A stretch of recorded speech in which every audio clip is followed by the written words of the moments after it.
The war with the Suthrayar is at an end, and with the start of our first ever CK3 run going this well, I think I'd better get the royal family to Edinburgh while the getting is good. Hello Legion, this is Hadrian. Thank you for being here. Let's play some more Crusader Kings III in our Empire of Albion series. So this is Edinburgh, the capital as it will soon be. This is St. Johnston, the capital as it has been. So let's go ahead and move the Rome capital to Edinburgh. And not only that, but I'm going to go ahead and make a couple of decisions. First of all, we're going to develop the capital, which doesn't cost me anything, but I can only do it every 5 years. So this will improve development growth in the Rome capital.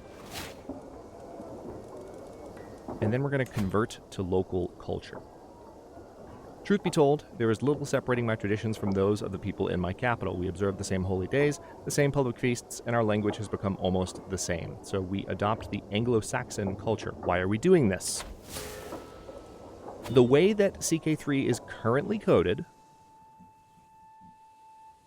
and I offer that as a caveat because when I was looking into the historical events here, I didn't do like a ton of research. Don't get me wrong, I'm not trying to present myself in that way, but when I was looking into the background for this, and yes, by the way, we are Scotland now, I'll talk about that in a second. It's a little bit fast and loose the way that it's presented as a cultural emergence in CK3, but Scottish culture emerges from Anglo-Saxon culture in CK3, and it happens in the next couple of decades. So we have to be Anglo-Saxon in order to have the opportunity to become Scottish. That's what I understand. Again, this is a bit of a blind playthrough. This is one mechanic that I haven't actually personally played through. I've seen it played through, I've read about it, and I've played this start many times, but I haven't actually made this part happen. So I'm new to it, and I'm excited to see kind of how it plays out. But I don't quite have a handle on what is going to happen, and we'll figure that out. We'll kind of cross that bridge when we come to it. But I do know that I needed to be Anglo-Saxon culture, or at least I think I did, in order to allow the switch to eventually take place. So that's what we did, because that's the way the game is set up. All right, it looks like we can work towards forming a hybrid culture with the picks. I'm not going to do that. I'm actually going to skip this lesson as well. So this is something you can do kind of organically as you continue to play CK3. It's one of the ways in which you can diverge from normative historical paths, is that you can have hybrid cultures with other cultures in the area as you start to mingle in the way that these cultures are definitely mingling. So we're not going to do that. We need to create the Duchy of Albany next. Another decision that I'm going to make, we have Dristan II. Now, I think, unless I'm misremembering, Dristan II might be about to die. How do I know that? Just for the record, if you're watching this in the live audience, if you're watching this the first week of the series, in other words, you'll notice that I said in the previous episode we're not going to skip an episode this week, and then we didn't have an episode yesterday. There was an interruption, just a noise outside of my apartment on the road. Didn't affect me at all, but it was loud enough to like stop me recording and like make me go check what had happened, because I heard and felt it, and everything's fine. Nothing affected me. It was completely unrelated, but it did interrupt the recording, and I had to make the choice because I didn't have time to stitch like two-part recording together, and it kind of threw me off a little bit too, to be honest. I decided just to re-record this for today. So there might be some things that I remember, like, for example, I think Dristan might be about to die because he's 68, that are from like the first few moments of that recording. So if I seem prescient in some ways, that's why. I am going to give him the order to increase domain taxes by 8%, though. It's not a huge amount, unfortunately, but I would rather he use that particular skill at the moment so that we just have a little bit more gold income. And another way, of course, we can make gold is, as I mentioned last episode, if there are any raiding armies out and about, then we can stop them as they arrive. Now, there are raiders up here, but it looks like they're attacking... That's interesting. These are raiders from Sutherland. So this is High Chieftain Aide's steward. Oh, hey, check that out. Look who grew strong. The fighter won out. The weakness that has plagued my daughter since her birth has finally released its hold on her. Relief washes over me as I see Sophia running around with all the other children. Hell yeah, may you grow strong, Sophia. That's fantastic. Also, I think the queen is pregnant, if I recall. So how pregnant are you, my lady? 7 months. Okay, so in May, there will be a new kid running around. An absolute shambles. In absolute shambles? An absolute shambles. My lord, it's not what it looks like, cries Prince Bishop Adelbold. All right, so hold on. Who are we talking about? Netterstitched. King Lothair's chancellor. And this is King Lothair of Lothringia. What it looks like is that he's utterly wrecked the room. Food cakes the walls, the tables are all but shattered, someone has stacked every chair into a pyramid, and the comatose form of Duke Gausfrid, totally nude, lies face up and slathered in soup on one of my beds. The two diplomats only arrived yesterday. I gave them permission for a good meal and some light entertainment, not a party fit to raise hell itself. So we can say, you will pay for these damages, and we lose a bonus that we currently have. Are those actually in effect right now, or will they go into effect? They're not in effect yet. We can say, you trashed it, you can clean it up. Servants, a mop. So diplomacy per level of fame would increase if we went with that. So current level of fame is distinguished. It's the third level of fame. So we'd have 3 more diplomacy points from that. We would gain court grandeur as well. Or we could say, no, this party's not over yet. Someone will fill my goblet. All right, these are interesting choices, but you know which one I'm going to go for. I need the gold. So, lacking diplomatic immunity, diplomatic immunity, rather, for 10 years, that means that I will lose court grandeur for a moment. Well, 10 years is more than a moment, but I would rather have that gold now, given that it's 70 plus. Because that'll help me form the Duchy of Albany sooner rather than later. All right, so speaking of that, though. So it looks like those raiders were actually from our territory. But I'm going to go ahead and declare war on these guys up here. If we conquer these island nations, we'll have fewer raiders to deal with, which in some ways means we'll have less gold to capture, but we also will be able to get gold from them. So I'm going to declare war. There are no allies at the moment. We're going to raise our armies and head up there.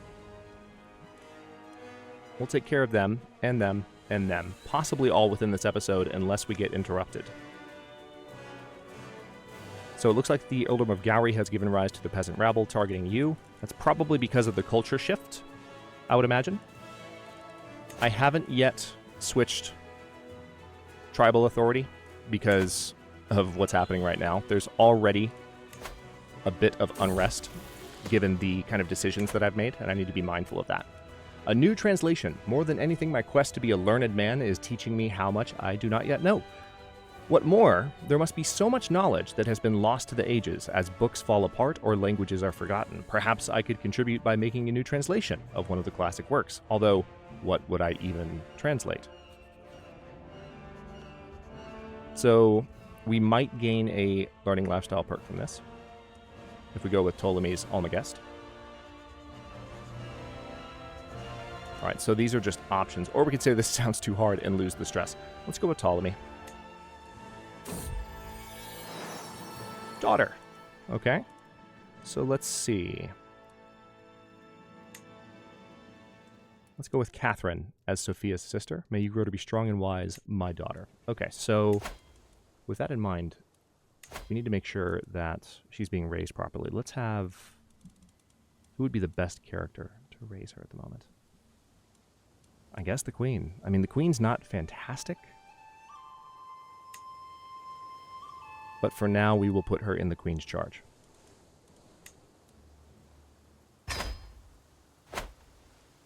Okay. Now, looks like we do have some raids happening. We need to defeat that group of raiders. Although it's saying it's the Mormondom of Sutherland. We're not directly at war with them.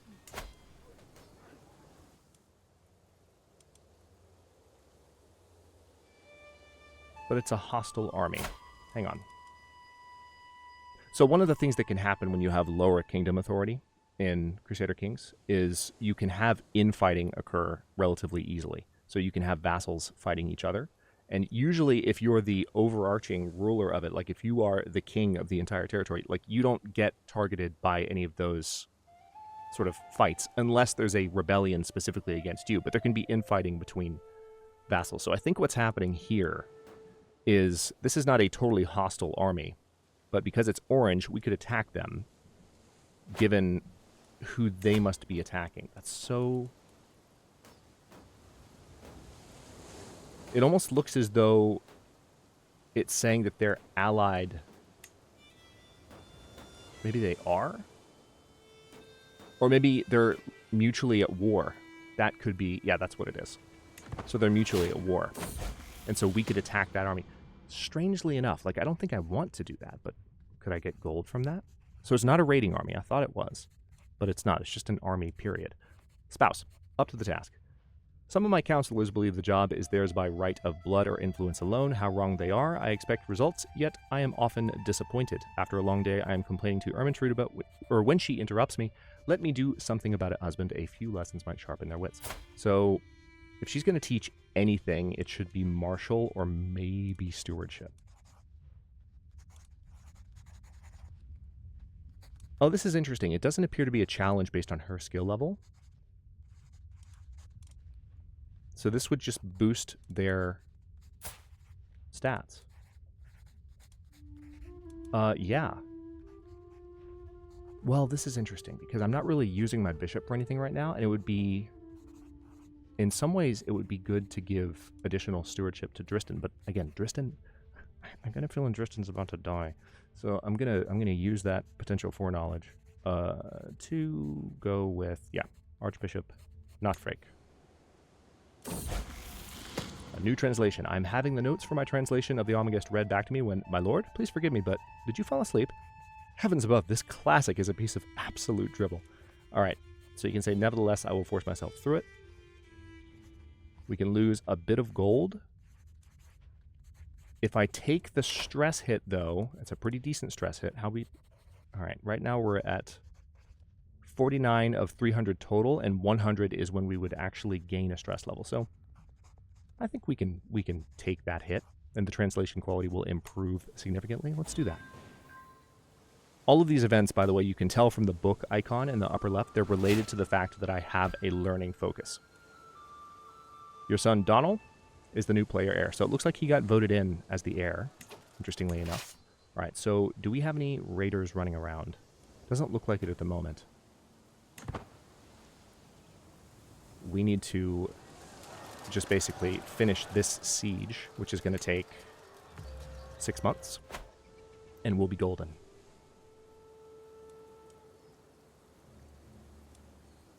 Yeah. No raiders at the moment. Inspiration realized. Remember there was a tapestry being woven last episode? In here, my lord, my beneficiary Ermengarde gestures to the door of her weavery where she has been toiling for months on my commission. Stepping through the doorway, I gasp as I gaze upon the work hanging in front of me. A large linen tapestry of excellent craftsmanship, the cloth depicts hunting animals. At the center, a mighty lion has pounced on a deer who struggles in vain to escape. This is lovely. So, this tapestry is going to... Alright, so for every powerful vassal I have on the council, I'm going to gain 0.04 prestige per month.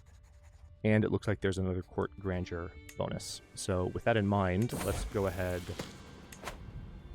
and there's only one spot where I can hang it right now. There we go. That does not match the description. I'm just saying. The description that we just read. I mean, I'm not surprised, but it is somewhat comical. The constant effort to translate the Almagest is tiring. The relentless focus, understanding, and creativity required drains me as I move ever closer to its completion. Alright, so we can say just a few more pages tonight. So, okay. I'm going to get another 12 stress hit, and it's going to push me to my limits. We could also say I must seclude myself from all of the distractions until this is done. The quality will improve slightly, but will only gain 150 prestige. We won't get any stress, and we won't have a significant improvement. I kind of like the idea of having a significant improvement. I'm going to try and take the stress hit. See what happens.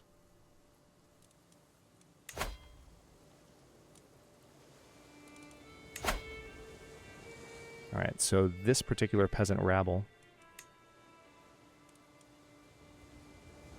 Yeah, it's because of cultural acceptance and also mismanaged population. Now, why would that be?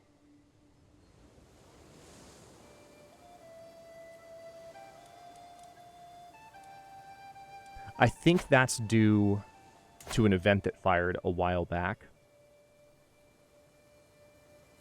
Okay, so that's actually only going to be in place until the 29th of January, 875. So I think this happened like 2 or 3 episodes ago because of a particularly poor skill moment.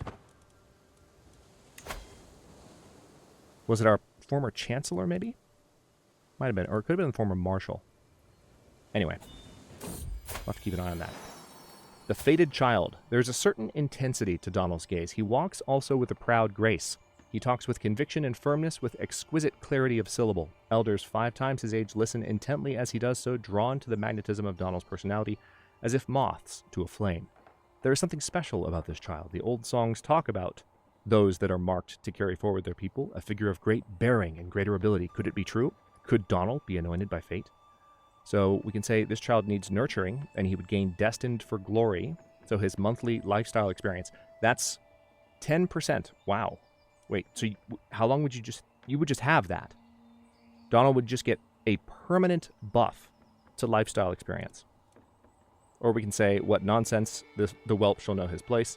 And for 10 years, he'll actually have 50% less lifestyle experience. So let's go ahead and say this child needs nurturing. We will gain some stress because we're arrogant and diligent. So this kind of goes against the king's character a bit. But it's okay. I think it's worth it. All right, this fight is still going. We've had some events pop. This is CK3 for you. It's similar to Stellaris in some ways. There'll be a lot of events that will pop while you're in the middle of pursuing other things, and sometimes it can be a lot at once, but it's a pretty decent cadence at the moment. I find myself working on the translation of the Almagest for hours under the flickering light of a candle. Often I will barely notice time passing. My scribes remind me, however, "My lord, it must be past midnight by now. Is it not time to rest?" Okay, so this is a slight improvement. We can say, yes, some sleep will do us all good. We will have a significant improvement, and we gain learning lifestyle experience. Yeah. Yeah, that's actually good. Let's roll with that. The queen is pregnant again. Fantastic. The dynasty grows.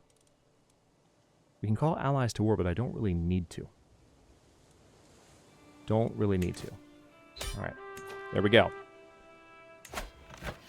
So we've taken control of that particular territory. Let's go ahead and enforce demands. Well, actually, hang on.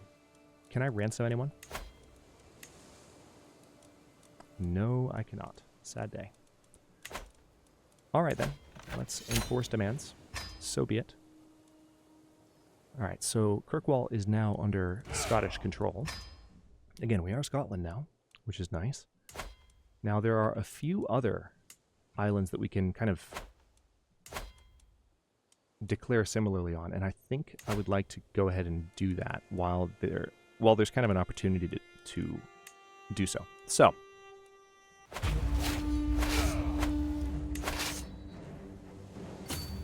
let's just keep it going.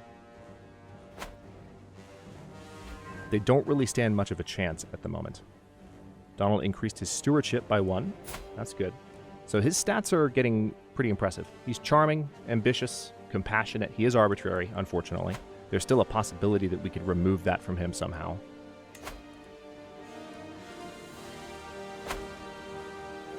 Unfortunately, we are losing a decent amount of gold while we're running around doing these, or just attacking these island nations, which is kind of backfiring in a way because I'm doing this in order to build up gold. Now, it does have the added benefit, having said that, it does have the added benefit of removing raiding threats, which could result in the deaths of characters, it could result in loss of gold, could result in popular unrest, all kinds of things. So, maybe it's okay. Okay, hang on. This enemy combatant has been captured. Alright, so right now a ransom is not going to work for him. What if we, like, brown-nose the Pope?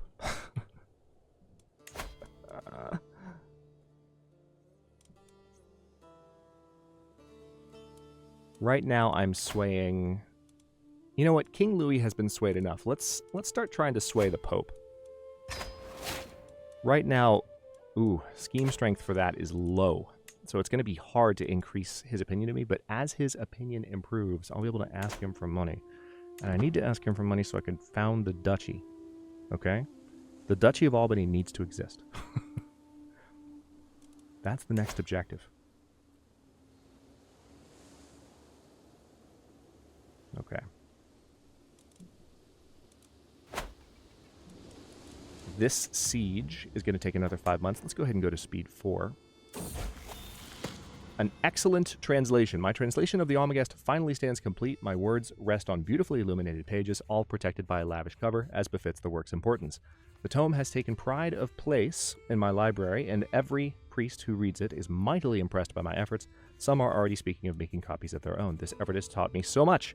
So, for 10 years, we will have the accomplished translator kind of perk. This character has authored a well-regarded translation of a classic work, so extra piety, extra prestige, and more clergy opinion, which should apply to the Pope as well. We will gain a learning lifestyle unlock in just a second, but we will lose the translating book bonus, obviously, because we are no longer translating. Okay, let's go ahead and pause for a second while we consider. Different culture opinion. Ooh, I think I will... I'm going to go for open-minded, because that might help with the possible rebellion that I'm dealing with. Is that still a thing? It is. Can send an ultimatum in 34 months. I don't expect it's going to be a huge problem. We can't ransom this guy either. I think that's the same person, though. Word travels far. The harumping of a horse shakes me from a slight reverie. Looking up, I see a charger-born warrior slowly trotting his steed up the courtyard. Constantine, is that you? He looks down, bowing his head respectfully. I come seeking a child. Donald is under your care, is he not? My barely perceptible head nod is rather offset by the approach of a watchful guard. Have no fear, I am renowned in my own right, but word of Donald's talent spreads like wildfire. He removes his helmet. I would be honored to make his acquaintance and perhaps help nurture that promise. Interesting.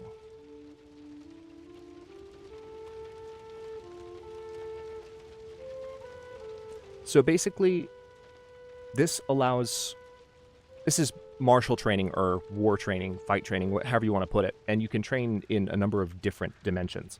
But as you can see from the tooltip, this character has participated in martial games, sharpening their skills in warfare and personal combat. And also, anyone else who's done that will have an opinion bonus of him, a mutual opinion bonus.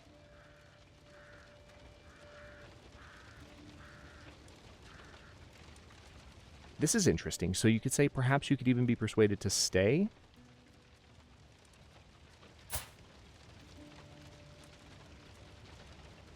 You're not that really impressive as a fighter. I mean, you're going to give... If I select this option, I'll lose stress because I'm diligent. So I'll basically like that. It's in keeping with his character. And we'll gain the trait Hasta Looter for Donald. So yeah, we're going to go with that. But it's just interesting that the staying option doesn't actually provide some of those bonuses. Train him? What a wonderful idea. Alright, let's unpause. You can ask your head of faith for gold. Good news. Alright, let's go ahead. This is going to cost 250 piety. And his opinion of me will drop by 20. So we're not going to be able to do this again for a second. But this will allow me to do what I need to do. I have considered your plight and decided to grant your request. May these funds help you spread the true faith in your lands. I will use this wealth wisely. Wink, wink, nudge, nudge. Thank you for the money, Mr. Pope. Uh-oh. What the heck? Oh, we have raiders in our capital, and they took Lesser Fiona. Oh, that's dumb. I didn't notice them. Hold on. Hold on.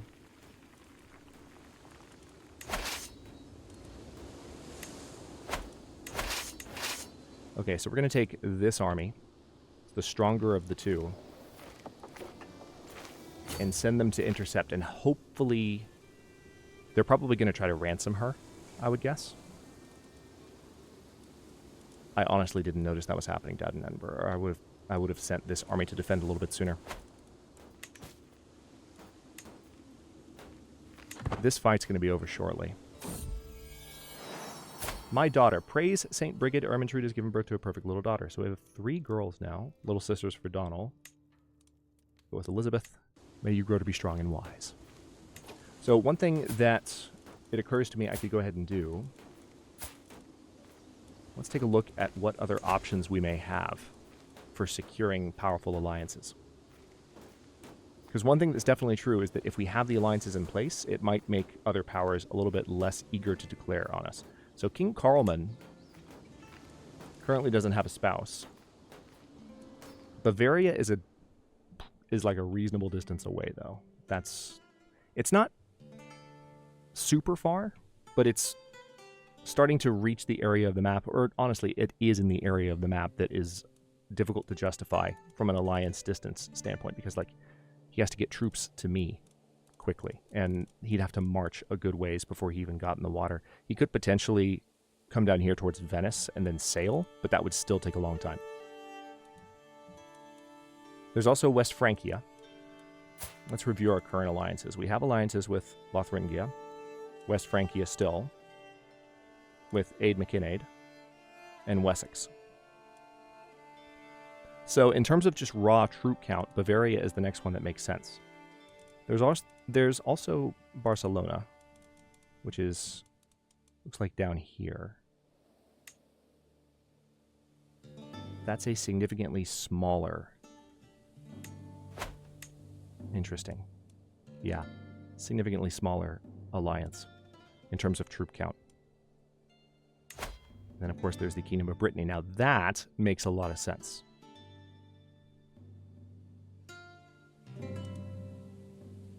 Unfortunately, in both of these cases, these are older rulers, both of them 44. And we're betrothing newborns. Little bit unpleasant to even think about, to say the very least.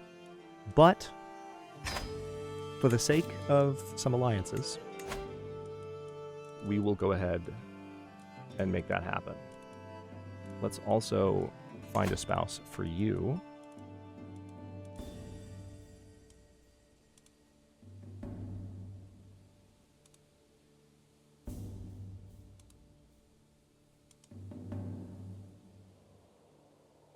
Yep, Kingdom of Brittany. That's the other one. So, there's that. All right, now, anyone who thinks about declaring war against Scotland might think twice.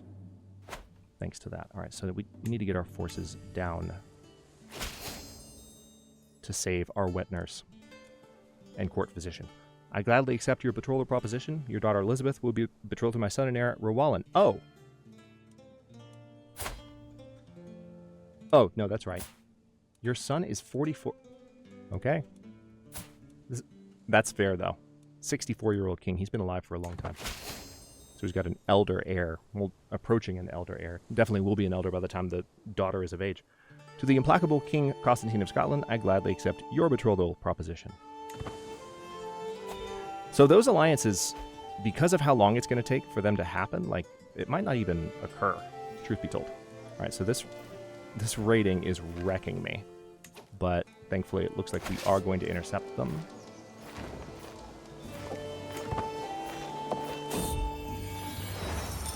Raid or trade? A disorderly horde of bandits, pirates, and heavily armed scoundrels has entered the Inner Hebrides, led by Kjotve. That's an interesting name.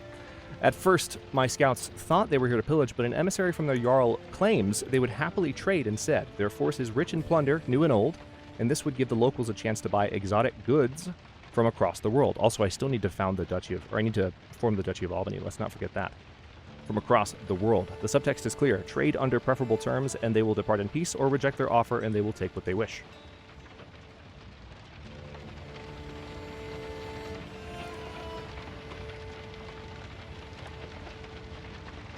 So, where are you raiding from exactly? Looks like up here.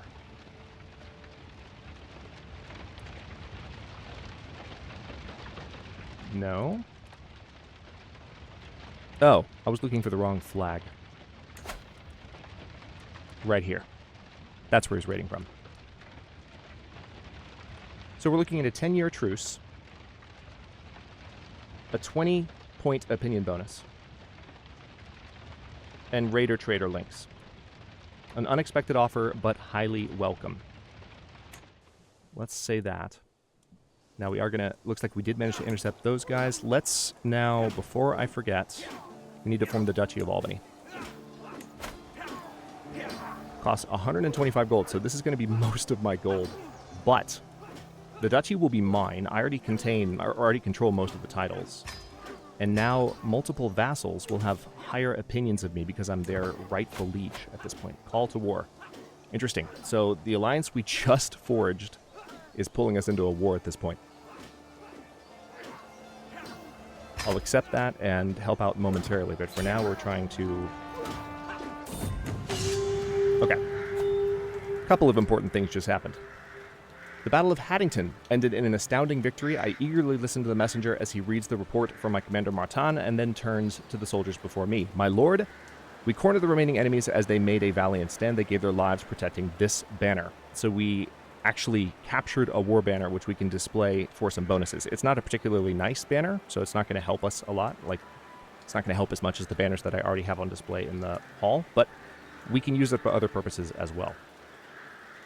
We can gain prestige, for example, if we just want to destroy it. Yeah, honestly, I'm just going to do that. We're going to go for the extra prestige. We don't need this useless token. It's a raiding army. It's not a particularly significant victory. Did we recapture the court position there? It doesn't look like we did. So, what's going on there? Yeah, there's nothing to indicate. Here we go.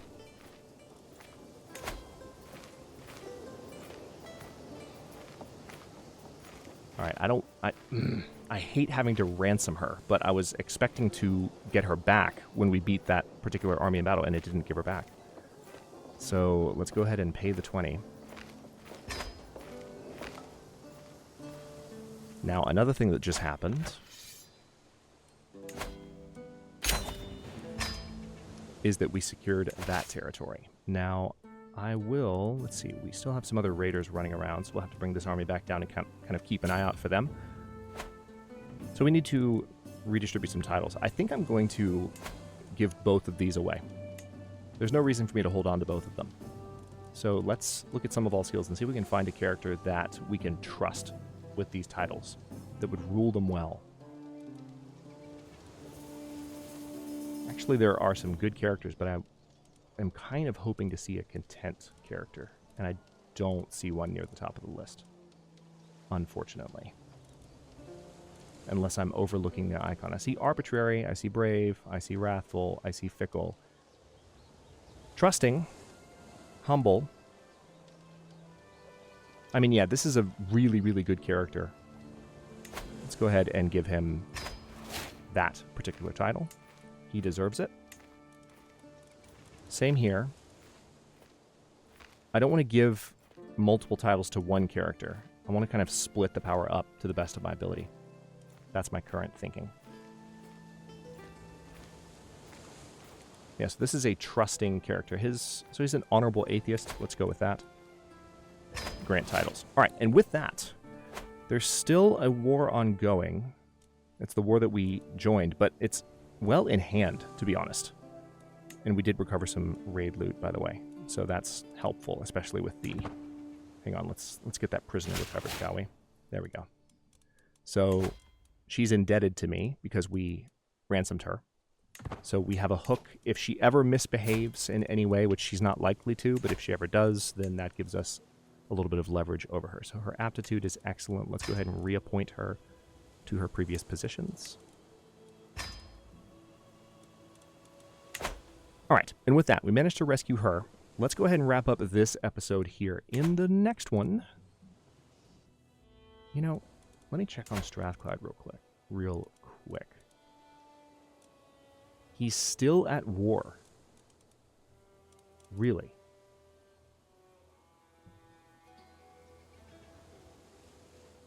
It looks like he's actually taken a bit of territory, which is interesting, but I might be able to vassalize him before too much longer. But that'll be in the coming episode or two at least, because we have to wait for him to be at peace before we can do that. But I'll wrap this one up for now, and we will continue in the next episode, capturing more territory, possibly expanding to another section of the eventual Empire of Albion. Who knows? I might just make sure that I take that island first. But we've got some interesting decisions ahead, and things are still going pretty smoothly, all things considered. Thank you for watching. Don't forget to like the video and subscribe to follow along. If you're not new here, look for the join button to get access to channel unique emotes, badges, and other perks. New episodes drop every day but Tuesday at 11 a.m. US Eastern Time, and comments are always welcome, so leave your thoughts below, and I'll see you next time.